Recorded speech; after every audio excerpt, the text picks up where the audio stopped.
এক number doctor Somen Das, RMO Midnapore medical college হাব hospital, suspend করা হয়েছে।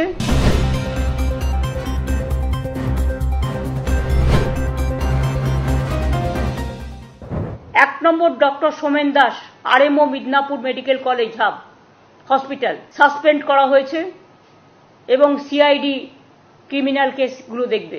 2 ডক্টর দিলীপ কুমার পাল, যার কথা নারায়ণ বললেন, নারায়ণ নিগম, তিনি আরেক 3টে জায়গায় অপারেশন করেছেন, assistant professor. 3 number doctor Himadri Nayak, assistant professor. 4 number doctor Mohammad Alauddin, head of the department. 5 number doctor Jayanta Kumar Raut, MSVP Midnapore medical college hospital. 6 number doctor Pallabi Banerjee, senior resident Midnapore medical college.